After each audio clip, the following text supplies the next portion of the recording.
शान्ताणं नमो सिद्धाणं नमो आयर्याणं नमो वज्रायाणं नमो लोये सव्वसाहुणं एषो पंच नमोकारो सव्वपावपणासनो मङ्गलानं च सौवेशिं परमं हवै मङ्गलम्। ओंकार बिंदु संयुक्तं नित्यं ध्यायन्ति योगिनः कामदं मोक्षदं चैव ओंकाराय नमो नमः।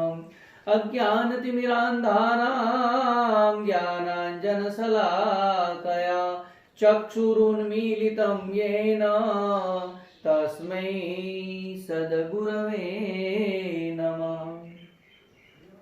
अहो अहो श्री सद्गुरु करुणा सिंधु अपार आपा मरि परि प्रभु कर्यो अहो अहो उपकार।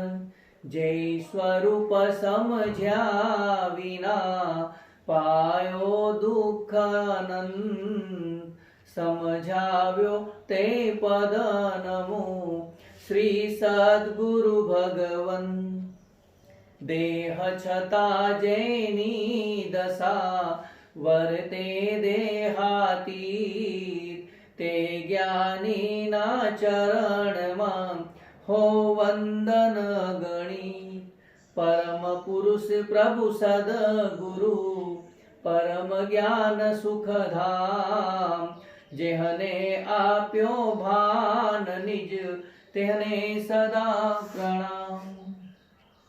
अनंत सिद्ध आत्माओं को नमन। सिद्ध आत्म स्वरूप प्राप्ति का लक्ष्य जिनका बन चुका है प्रयत्नशील उन सभी साधकों को नमन।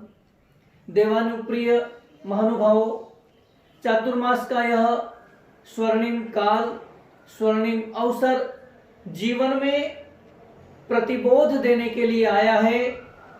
प्रत्येक आत्मा को जागृत करने के लिए आया है और जो आत्मा जागेगी वह जानेगी और जो जानेगी वह जीवन में जिएगी। आज इस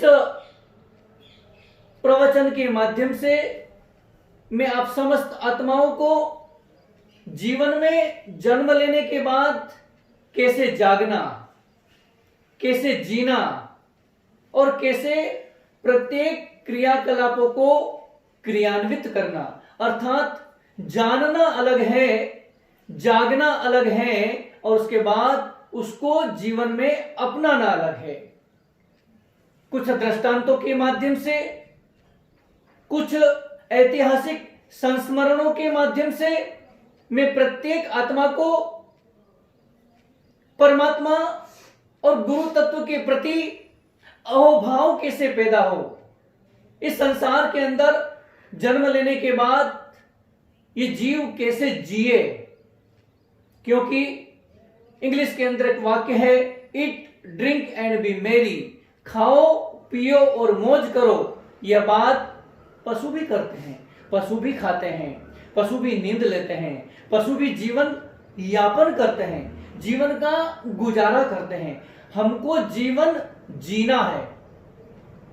प्रकृति अपनी कैसी होनी चाहिए, संस्कृति के अनुरूप जीवन में प्रगति होनी चाहिए, संस्कृति होनी चाहिए। गतिशील करो इन कदमों को कि मंजिल पास नहीं है। गतिशील करो इन कदमों को कि मंजिल पास नहीं है। जीवन की हर सांसों को सार्थक कर डालो कि सांसों पर पल भर का विश्वास नहीं है। भाग्यशालियों, प्रत्येक क्षण का मूल्यांकन करना है, कीमत करना है और आकलन करने के बाद जीवन में अपनाना है। कैसे? संसार में 4 प्रकार के मनुष्य होते हैं। एक मनुष्य जो दूसरे को सुखी करके खुश होता है वह उत्तम कहलाता है। जो दूसरे को सुखी देख करके खुश होता है वह मध्यम कहलाता है। जो दूसरे को दुखी देख करके खुश होता है वह अधम कहलाता है, और जो दूसरे को दुखी करके खुश होता है वह अधमाधम कहलाता है। अब अपने को यह विचार करना है, यह सोचना है और यह समझना है, बाहर की आंखें बंद करके भीतर की आंखें खोलना है कि इन 4 प्रकार की कैटेगरीज में मेरा नंबर कहां आता है। क्या मैं दूसरे को सुखी करता हूं, या किसी दूसरे को देख करके मन में प्रसन्न होता हूं, या दुखी देखता हूं, या दुखी करता हूं। भाग्यशालियों, जीवन में कई बार अवसर ऐसे आते हैं, क्योंकि यह संसार अनुकूलता और प्रतिकूलताओं से भरा हुआ है। संसार में अनुकूलताएं भी मिलती है, प्रतिकूलताएं भी मिलती है, परंतु उस अनुकूलता और प्रतिकूलता के अंदर जो आत्मा समभाव में रहती है, जीवन जीती है, वह समभाव में रहती हुई आत्मा अपने आप को सोचती है, अपने आप को समझती है, और सोचकर समझकर जो जीवन जीती है, बस वही आत्मा जाग जाती है, जान जाती है और जीवन जी लेती है। दूसरे को सुखी करके खुश होना अर्थात उत्तम। कौन ऐसा जीव है कि जो दूसरे को सुखी करता है? प्रत्येक आत्मा सद्गुणों से भरी हुई है, और वह सद्गुण जीवन में अपनी संस्कृति के माध्यम से आते हैं, प्रकृति के माध्यम से आते हैं। एक संत जिनका स्वभाव है दूसरे को सुखी करना, चाहे कोई कितना भी मुझे प्रतिकूलताएं दे, मुझे दुख दे, परंतु उनकी सोच के अंदर, उनके विचारों में ये भाव है कि मैं दूसरे को सुखी करूं। अर्थात एक संत स्वभाव वाला सज्जन व्यक्ति पूजा करने के पूर्व नदी में स्नान करने के लिए गया, और स्नान करते वक्त उस सज्जन व्यक्ति ने देखा कि एक बिच्छू पानी के अंदर डूबने की तैयारी में है। संत का स्वभाव होता है बचाना, और उस सहज संत स्वभाव के कारण उस बिच्छू को हाथ में लिया, और जैसे ही किनारे पर फेंकने के लिए तैयार हुए वे संत, कि बिच्छू ने अपने स्वभाव के कारण डंक मार दिया, और जैसे ही डंक मारा कि संत के हाथ से वह बिच्छू छिटक गया और वापस पानी में गिर गया।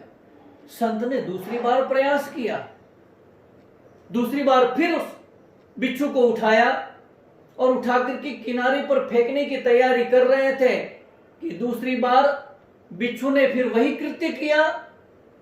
अपनी भाषा में अपन कहेंगे कि दुष्कृत्य किया, परंतु अपना अपना स्वभाव है, अपनी अपनी सोच है। संसार में तरह तरह के प्राणी होते हैं। दूसरी बार भी उस बिच्छू ने वही डंक मारा और हाथ से छिटक करके पानी में गिर गया। तीसरी बार संत ने सोचा कि इसको बचाऊं या पानी में डूबने दूं। संत ने सोचा, अगर ये बिच्छू अपना स्वभाव नहीं छोड़ता है तो मैं तो संत हूं, मनुष्य हूं, मैं अपना स्वभाव क्यों छोड़ूं? यह डंक मारने की अपनी प्रवृत्ति को नहीं छोड़ता है तो मैं इसको बचाने की सद्प्रवृत्ति को नहीं छोड़ूंगा। चाहे ये डंक मारे, बहुत प्रयास किया, तब जाकर के उस बिच्छू को संत ने बचा लिया। बस यह प्रथम प्रकार का मनुष्य है जो दूसरे को सुखी करके खुश होता है। रात को सोने के पूर्व हमें सोचना चाहिए, विचार करना चाहिए कि आज दिन भर के अंदर मेरी आत्मा ने मेरे द्वारा कोई सत्कृत्य हुआ, कोई अच्छा कार्य हुआ, मैंने किसी दूसरे को सुख दिया या नहीं। राजस्थानी के अंदर एक दोहे में एक बहुत सुंदर बात कही है, अवगुण सु कई काम है गुण ने लीनो देख, अवगुण सु कई काम है गुण ने लीनो देख, केलो खानो आपने ने छिलको देनो फेंक। अर्थात केले को खा लेना और छिलके को फेंक देना। संसार अवगुणों से भरा हुआ है। अवगुण से क्या काम? गुण को चुन लेना, और जो गुणों के चयन को देख करके अपने कार्य के अंदर क्रियान्वित करता है, बस वही प्रथम प्रकार की कैटेगरी के अंदर वह व्यक्ति कहलाता है। दूसरे प्रकार का, दूसरे को सुखी देख करके 22वें तीर्थंकर नेमिनाथ भगवान के समय की एक महत्वपूर्ण कथानक है। बलभद्र मुनि एक वृक्ष के नीचे ध्यान में थे, और ध्यान पूर्ण होते ही जब गोचरी के लिए गए, तब लक्कड़हारे ने जंगल में अपने साथ में लाए हुए भाते से मुनिराज को अर्पण करने की सद्भावना से, गोचरी देने की भावना से उनके पात्र में घोराया। तब दूर खड़ा हुआ वह तिर्यंच, एक हिरण, वह कृत्य देख रहा था कि मैं ये कार्य तो कर नहीं सकता, क्योंकि योनि मेरी तिर्यंच है, परंतु पूर्व के संस्कार हैं। हम जानते हैं कि तिर्यंच भी मर करके ज्यादा से ज्यादा 8वें देवलोक तक जा सकता है। यह बात हमने चंड कौशिक जीव से जानी है, सीखी है कि भगवान महावीर के प्रतिबोध से, दर्शन से पूर्व भव के संस्कार जागृत हो गए, वह संस्कृति प्रकट हो गई, और वह तिर्यंच भी मर करके 8वें देवलोक में गया। तो वह हिरण भी सोचता है कि मुनिराज दान ले रहे हैं, यह लक्कड़हारा दान दे रहा है, पर वह दूर खड़ा खड़ा अनुमोदना करता है, अहोभाव करता है। अहोभाव के कारण उसने वहां पर वह पुण्य बांध लिया। दूसरे प्रकार का व्यक्ति जो दूसरे को सुखी देख करके खुश होता है, भाग्यशालियों, वह भी जीवन में प्राप्त कर लेता है। उत्तम बनो कोई बात नहीं, उत्तम न बन पाओ तो something is better than nothing, कुछ तो बनो। उत्तम नहीं बनो तो मध्यम तो बनो। दूसरे को सुखी देख करके तो भला खुश हो, और जो दूसरे को सुखी देख करके खुश होता है, बस ज्ञानियों की दृष्टि में जैसे गूंगे व्यक्ति को गुड़ खिला दो, पर गूंगा व्यक्ति गुड़ खा करके मन ही मन प्रसन्न होता है, प्रकट नहीं कर सकता कि मैंने गुड़ खाया, मन में प्रसन्न होता है। बस ठीक उसी प्रकार किसी दूसरे का भला करके जो खुश होता है, या भला देख करके खुश होता है, उत्तम या मध्यम अगर नहीं बन पाए तो फिर अधम तो संसार में भरे पड़े हैं। दूसरे को दुखी देख करके खुश होता है। कई व्यक्ति क्या करते हैं, नीचे से ईंट खिसकाते हैं। हिंदी में कहावत है कि दाने डाल करके मुर्गी को लड़ाना, अर्थात दूसरे को दुखी देखना या दुखी करना, अधम या अधमाधम। संसार में ऐसे प्राणियों की कोई कमी नहीं है। भाग्यशालियों, इस भीषण काल के अंदर इस वर्तमान समय को धन्यवाद देना चाहिए कि हमें समय मिला। कई व्यक्ति के संसार में एक बात थी, नो टाइम, परंतु आज तो टाइम ही टाइम है, समय ही समय है। समय को साध ले वह सज्जन कहलाता है। हम समय को साध लें, और समय को साधने के बाद अपने आप को धर्म के मार्ग में प्रवृत्त कर दें, धर्म के मार्ग में जोड़ दें, क्योंकि जो संसार में रह करके धर्म करता है, अर्थात गतिशील करो इन कदमों को, कोई मंजिल पास नहीं है। ये काल चक्र गतिमान किसी का दास नहीं है। जीवन की हर सांसों को सार्थक कर डालो तुम, कि सांसों पर पल भर का विश्वास नहीं है। हम देखते हैं वर्तमान के समय के अंदर कि मृत्यु का कोई भरोसा नहीं। कीड़े मकोड़े की तरह मनुष्य मर रहे हैं, और मरने के बाद भी क्या गति होती है। अंतिम समय में कोई नवकार मंत्र सुनाने वाला नहीं, अंतिम समय में देव गुरु के दर्शन नहीं, परंतु इस भीषण समय के अंदर जो व्यक्ति ज्यादा धर्म करता है, हम देखते हैं, सुनते हैं या पढ़ते हैं कि जो धर्म के सन्मुख रहता है वह बच जाता है। धर्म के समीप जाने के बाद व्यक्ति बच सकता है, क्योंकि भोजन भूख के द्वारा किया जाता है। भूख लगे तब खाना, उसे कहते हैं प्रकृति। भूख नहीं लगे फिर भी खा लेना, उसे कहते हैं विकृति। और भूखे रह करके दूसरों को खिला देना, वह कहते हैं संस्कृति। हमारी संस्कृति कैसी है? अरे एक चातक का पक्षी भी अपने कुल की परंपरा को जीवित रखते हुए गड्ढे का पानी नहीं पीता है। स्वाति नक्षत्र में आए हुए जल को, आकाश में से गिरते हुए जल बूंद को ग्रहण करने के बाद अपनी प्यास मिटाता है। तो वह चातक का पक्षी भी अपनी कुल की परंपरा का निर्वहन करता है। तो हम तो मनुष्य हैं, हमारी संस्कृति क्या है? हम दूसरे को सुखी करके खुश हो, सुखी देख करके खुश हो। यह बात होनी चाहिए जीवन में। हम जागें और उसके बाद, जागने के बाद जिए। जानकारी प्राप्त करना, जानकारी हासिल करना कोई बड़ी बात नहीं है। लाइब्रेरी के अंदर भी पुस्तकों की कोई कमी नहीं, पुस्तकों की भरमार है, परंतु इस दिमाग के अंदर, बुद्धि के अंदर जो याद रहता है, जो जीवन में क्रियान्वित होता है, वही सच्चा ज्ञान कहलाता है। भाग्यशालियों, मनुष्य जन्म बड़े पुण्य के संयोग से प्राप्त हुआ, ये हम जानते हैं। बस यही मुश्किल है कि हम जानते हैं। महाभारत के अंदर महर्षि वेद व्यास ऋषि ने एक बहुत सुंदर बात कही कि जानामि धर्मम न च मे प्रवृत्ति, जानामि अधर्मम न च मे निवृत्ति।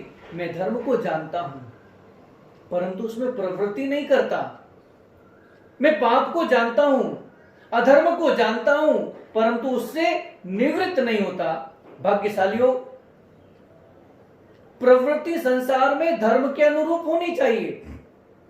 जानकारी चाहे कितने भी हो, परंतु जब तक क्रियान्वित नहीं होगी, काम में नहीं आएगी, वह जानकारी मात्र सिर पे रखे हुए बोझे के समान होगी। वह बोझ है, इस बोझ को उतार दो और जीवंत आत्मा की खोज के अंदर यह आत्मा लग जाए।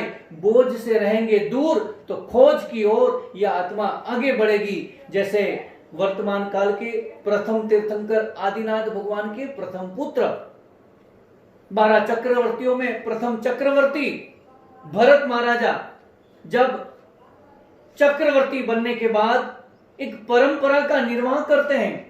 वृषभकूट पर्वत पर कांकिनी रत्न लेकर के अपने कुल की परंपरा को लिखने के लिए तैयार होते हैं कि क्या देखते हैं? दृश्य को देख करके दृष्टा के भाव बदलते हैं। और वही दृश्य देखा। आज दिन तक भरत महाराजा यह सोचते थे कि मैं इस अवसर्पणी काल का प्रथम चक्रवर्ती, प्रथम तीर्थंकर का प्रथम पुत्र, और वह प्रथम बनने की होड़ और प्रथम बनने की दौड़ के अंदर इतने फूले नहीं समाये कि बस इस संसार में आई एम समथिंग, जो कुछ हूं मैं ही हूं। बस ऐसा विचार करके सोचते हैं, देखते हैं कि वह वृषभकूट पर्वत तो पहले से ही भरा हुआ है। कुल की परंपरा वहां पर बहुत लिखी हुई है। मेरे पहले भी अनेक काल के अंदर अनेक चक्रवर्ती हो गए, सबने अपनी अपनी परंपरा लिखी। मैं सोचता था कि इस अवसर्पणी काल का मैं प्रथम चक्रवर्ती हूं, परंतु मेरी आंखें खुल गई। मैंने सोच लिया, मैंने समझ लिया कि मेरे पहले भी अनेक चक्रवर्ती हो गए, और वे सोचने लगे कि अब मैं इस पर्वत पर लिखूं तो कहां लिखूं, यह तो पहले से ही भरा हुआ है। पास में खड़े हुए सामंत मंत्री ने कहा, हे मंत्रीश्वर, हे राजन, कुल की परंपरा का निर्वाह कीजिए और आप किसी दूसरे के नाम को मिटा दीजिए और अपना नाम लिख दीजिए। बस बात छोटी सी है, समझने लायक है। मैंने आज किसी दूसरे का नाम मिटाया, कल आने वाला चक्रवर्ती मेरा नाम मिटाएगा और किसी दूसरे का नाम लिख देगा। और वह आत्मा जागृत थी, इसलिए जागृत आत्मा जान गई, समझ गई, यद्यपि उस समय कर्तव्य का निर्वाह तो कर लिया, पालन तो कर लिया, किसी दूसरे के नाम को मिटाया और अपना नाम लिख तो दिया, परंतु मन में एक टीस रह गई, एक दर्द रह गया, एक भाव रह गया कि आज मैंने किसी दूसरे का नाम मिटाया है, कल आने वाला दूसरा चक्रवर्ती मेरा नाम भी मिटा सकता है। तो संसार में जो आता है वह जाता है, परंतु आने और जाने के बीच में जो समय है उसको कहते हैं जीवन। इस जीवन के अंदर जो उद्यमवंत होता है, जो जागृत होता है, जो पूर्व की कुल की परंपरा की संस्कृति लेकर के आता है, बस वह इस जीवन में अपना लेता है। तो अपनाने के बाद वह जाग जाता है और इस जन्म की साधना आने वाले जन्म में काम में आती है, क्योंकि आज जो हमें मिला पूर्व के कई जन्मों की ये पूंजी है, ये संस्कार है, ये संस्कृति है। और ये संस्कार संस्कृति उदय में आए तब इस जन्म के अंदर इतना सारा अनुकूल समय हमें मिला, और उस अनुकूल समय के अंदर जो समय को साध लेता है वह सज्जन कहलाता है, और वह सज्जन व्यक्ति जीवन जी लेता है। चातुर्मास काल के अंदर अर्हम प्रवचन माला के दौरान आचार्य देव रवि देव सूरीश्वर जी महाराज साहब के द्वारा यह सद प्रयत्न भाग्यशालियों को उनकी आत्मा को झकझोरने के लिए, आत्मा को जगाने के लिए यह प्रवचन माला आयोजित की गई। उसी क्रम के अंदर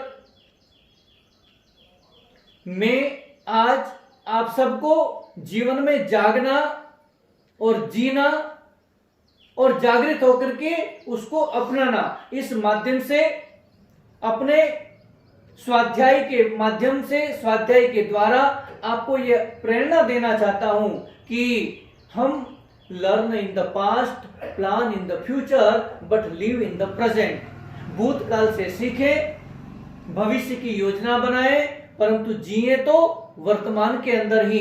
तो जीवन जीने के लिए अपने आप को समझें, अपने आप को टटोलें। बाहर की आंखें जब बंद होगी तब भीतर की आंखें खुलेगी। भाग्यशालियों, मैंने आपको 4 दृष्टांतों के माध्यम से यह प्रेरणा दी, यह प्रतिबोध दिया। मेरे गुरुदेव अष्ट प्रभावक आचार्य देव श्रीमद विजय नरेंद्र सूरीश्वर जी महाराज साहब ने मुझे बार बार यही प्रेरणा दी कि जीवन में हो सके तो किसी दूसरे का भला करो, और भला करेंगे तो लाभ होगा, परंतु किसी दूसरे का बुरा मत करो। तो भाग्यशालियों, अपने आप को देखना, अपने आप की सोच को बदलना, और सोच को बदलेंगे, दिशा बदलेंगे तो दशा बदल जाएगी। और वही दशा बदलने का यह सुयोग्य समय प्राप्त हुआ। और इस समय को साधने के लिए हम देखें, मैंने पूर्व में प्रवचन के प्रारंभ में एक मुक्तक के माध्यम से कहा कि गतिशील करो इन कदमों को कि मंजिल पास नहीं है। मंजिल को अगर प्राप्त करना है, लक्ष्य को समीप लाना है, लक्ष्य की ओर आगे बढ़ना है, तो इन कदमों को गतिशील रखना पड़ेगा, चलना पड़ेगा। चरे वेति प्रचलाम च निरंतरम। जो निरंतर चलता है, निरंतर चलता है, वह एक न एक दिन अपनी मंजिल को प्राप्त कर लेता है। जीवन की हर सांसों को सार्थक कर डालो कि सांसों को पल भर का विश्वास नहीं है। प्रत्येक सांस को सार्थक करना है, और उस सार्थकता की इस दौड़ के अंदर स्वाध्याय करना, सामायिक करना, सेवा करना, और ये संस्कार तभी जागृत होंगे कि जीवन के अंदर यह सारे कृत्य हम अपनाएंगे। और अपनाने के लिए विविध महापुरुषों के दृष्टांत को पढ़ना, दृष्टांत पढ़ने के बाद उनको हो सके तो जीवन के अंदर अपनाना।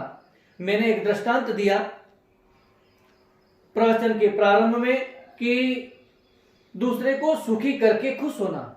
तो सुखी करके कैसे खुश होता है, और सुखी कौन करता है? जो दूसरे के पास में आप कुछ रुपया लेने जाओगे, उसकी जेब ही खाली है, उसके पास है ही नहीं, तो वह भला देगा क्या? एक मित्र था और उसने सोचा कि मेरे जीवन में अनेक मित्र हैं, हमारे भी अनेक मित्र होते हैं, और उन अनेक मित्रों में कौन मित्र मुसीबत में साथ दे, क्योंकि जीवन में जो काम में आता है वही सच्चा मित्र कहलाता है। बाकी तो नित्य मित्र कई तरह के मिलते हैं। जब अपना समय अच्छा होता है, जेब भरी हुई होती है, तब कई मित्र साथ में चलते हैं। तो उस व्यक्ति ने सोचा कि मेरे अनेक मित्रों में 3 मेरे मित्र घनिष्ठ मित्र हैं, मैं परीक्षा कर लूं, जब मेरा समय प्रतिकूल आएगा तो यह मेरे मित्र जिन पर मुझे विश्वास है, भरोसा है, क्या वे विश्वास और भरोसे लायक है या नहीं। ऐसा विचार करके वह मित्र पहले मित्र के पास में गया और जाकर के उसे निवेदन किया कि हे मित्र, राजा के सैनिक मेरे पीछे पड़े हैं, मेरी सहायता करो, मुझे कुछ समय दो, मुझे छिपा दो या मेरी हेल्प करो। उस व्यक्ति ने सोचा कि राजा के सैनिक जिसके पीछे अगर पड़े हुए हो उसका साथ देंगे तो हम भी मुसीबत में आएंगे। उसने तत्काल मना कर दिया कि मैं ऐसे समय में तेरा साथ नहीं दे सकता। वह कुछ उदासी लेकर के दूसरे मित्र के पास में गया और जाकर के कहा कि राजा के सैनिक मेरे पीछे पड़े हैं, मेरी सहायता कीजिए।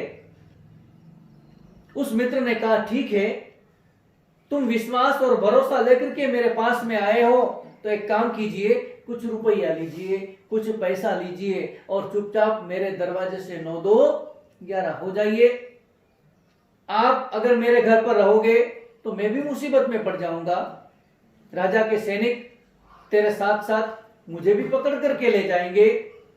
मैं तेरी इतनी ही सहायता कर सकता हूं कि कुछ रुपया पैसा दे सकता हूं। वह वहां से भी उदास होकर के तीसरे मित्र के पास में गया और जाकर के कहा कि प्लीज हेल्प मी, मेरी सहायता कीजिए, राजा के सैनिक मेरे पीछे पड़े हैं। तब उसने कहा कि ठीक है, तू कभी कभी मुझे मिलता था, परंतु फिर भी मेरे पर भरोसा रख करके तू मेरे पास में आया तो मेरा यह कर्तव्य है कि मित्र की सहायता करूं, और जब तक मैं जीवित हूं तब तक राजा के सैनिक क्या, राजा भी तेरा कुछ बिगाड़ नहीं सकता। अगर तू मेरे पास में आया है तो मैं तेरी सहायता करने के लिए तैयार हूं। बस यह दृष्टांत हमें यह प्रेरणा देता है, यह समझाता है। सोचो, पहला मित्र कौन है? नित्य मित्र, ये शरीर मित्र। इस शरीर को रोज सुबह स्नान करवाया, अच्छा अच्छा खिलाया, सुगंधित पदार्थ से इसका लेपन किया, परंतु फिर भी शाम होते होते वापिस पसीने से यह बदबूदार हो जाता है, बीमार हो जाता है। सुबह खाया कि शाम को वापिस भूख लग जाती है, यह मुसीबत में साथ नहीं देता है। दूसरा मित्र है परम मित्र, अर्थात रिश्तेदार, सगे संबंधी। सगे संबंधी क्या करते हैं? कुछ रुपया पैसा दे देते हैं। कोई हॉस्पिटल में बीमार हो तो जाकर के शाब्दिक सहायता पूछ करके मात्र फॉर्मेलिटी कर लेते हैं और पूछ लेते हैं कि आप कैसे हो। कोई दूसरे का सुख ले नहीं सकते और दुख ले नहीं सकते, मात्र शब्दों के द्वारा सहायता पहुंचाते हैं और कहते हैं कि चिंता मत करो, ज्यादा से ज्यादा रुपया पैसा दे सकते हैं, दुख तो ले नहीं सकते। तीसरा मित्र है धर्म मित्र, जिसको हम कभी कभी करते हैं। बचपन में सोचने वाला व्यक्ति यह सोचता है कि मैं जवानी में धर्म करूंगा, जवानी में सोचने वाला व्यक्ति यह विचार करता है कि मैं बुढ़ापे में धर्म करूंगा। अभी तो क्या धर्म करने की उम्र है। और व्यक्ति के जीवन में एक सोच होती है कि धर्म बुढ़ापे में किया जाता है, जब शरीर शिथिल हो जाता है, हमारी इंद्रियां पराधीन हो जाती है, तब धर्म करते हैं। क्या मालूम बुढ़ापा आए या नहीं आए, क्या उस समय अपनी आत्मा में धर्म करने की सावधानी रहे या नहीं रहे, अंतरात्मा जागृत रहे या नहीं रहे, व्यक्ति धर्म को कल पर टाल देता है। कल पर सोचने वाला व्यक्ति धर्म कभी करता नहीं, परंतु फिर भी भविष्य में धर्म करूंगा, यदा कदा धर्म करने वाला व्यक्ति भी तू मेरे पास में आया है तो मेरा यह फर्ज है, क्योंकि धर्मो रक्षति रक्षित, धर्म की जो रक्षा करता है धर्म उसकी रक्षा करता है। तो धर्म का आलंबन लेने वाला व्यक्ति उस तीसरे मित्र के समान होता है जो दूसरे को सुखी करके खुश होता है। हम दूसरे को सुखी करें, और अगर न कर सके तो कोई बात नहीं, दूसरे को सुखी देख करके तो भला खुश हो, अर्थात अनुमोदना का भाव। और उपाध्याय वीर विजय जी महाराज साहब ने अपनी पूजा के ढाल के अंदर एक सुंदर बात कही कि करण करावण अनुमोदन सरखा फल निपजाए, और परंतु उससे भी बड़ी बात कही कि करण करावण के द्वारा जो अनुमोदन करता है वह उससे भी ज्यादा फल प्राप्त कर लेता है। यह अनुमोदना करना भी बहुत दुष्कर कार्य, बहुत कठिन कार्य है, और इस मुश्किल कठिन कार्य को भी हम अपना लें। विचारों के अंदर सद्भावना, विचारों के अंदर किसी दूसरे को सहायता करने की शुभ भावना रखना चाहिए। मेरे द्वारा किसी दूसरे का भला हो, बस ये सोचना, यह सोच से ही अपने जीवन के अंदर सकारात्मक दृष्टिकोण आता है, और सकारात्मक दृष्टिकोण से पूर्व जन्म की साधना स्वतः जीवन में प्रकट होती है, और वह प्रकट साधना इस जन्म के अंदर भी सहायक रूप में बनती। तभी हम देखते हैं कि संसार में अनुकूलताएं आती है। अनुकूलता कैसे आती है? अनुकूल भाव रखेंगे, अनुकूल विचार रखेंगे, अच्छी सोच रखेंगे, अच्छे भाव रखेंगे तो अच्छा परिणाम मिलेगा, और अच्छे परिणाम से जीवन के अंदर अनुकूलताएं मिलेगी, प्रतिकूलताएं जीवन में चली जाएगी। तो प्रतिकूलताओं को अगर दूर करना है, अनुकूलता को प्राप्त करना है, तो पहले नंबर के अगर नहीं बन पाओ तो दूसरे नंबर के तो बनो। दूसरे को सुखी देख करके खुश होना, और वह नहीं कर सके तो तीसरा व्यक्ति विचार करता है जो दूसरे को दुखी देख करके खुश होता है। ओहो कितना अच्छा हुआ, अरे आज किसी दूसरे के घर में आग लगी है तो कल वह आग बढ़ती बढ़ती अपने घर तक भी आ सकती है। दूसरे के लिए गड्ढा खोदा है तो उस गड्ढे के अंदर व्यक्ति स्वयं भी गिर जाता है। सोचना है, समझना है, और उसके बाद क्रियान्वित करना है, जागना है, उसके बाद जीना है। जो एक कदम चलता है वह दो कदम चलता है, और जो दो कदम चलता है वह सने सने अपनी मंजिल को प्राप्त कर लेता है। तो भाग्यशालियों, जीवन के अंदर हम सद्प्रवृत्ति के द्वारा, सद्विचारों के द्वारा शुभ प्रवृत्ति करें, स्वाध्याय करें, सेवा करें, तो सेवा और सद्भावना के माध्यम से अपने जीवन को धर्म कार्य में लगाएं। बस यही शुभ संदेश दे करके अपनी वाणी को मैं विश्राम देता हूँ। ओम शांति, ओम शांति।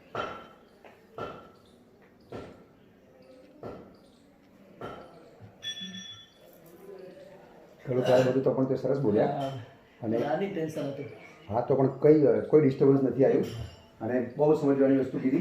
નેક્સ્ટ ટાઈમ પોણો કલાક 1 કલાક આના કારણથી, બાકી તો હું મેં ચલાવ્યું ખેંચાય છે, પણ તો નજદીકમાં બહુ સરસ બોલ્યા। 35 મિનિટ 35 મિનિટ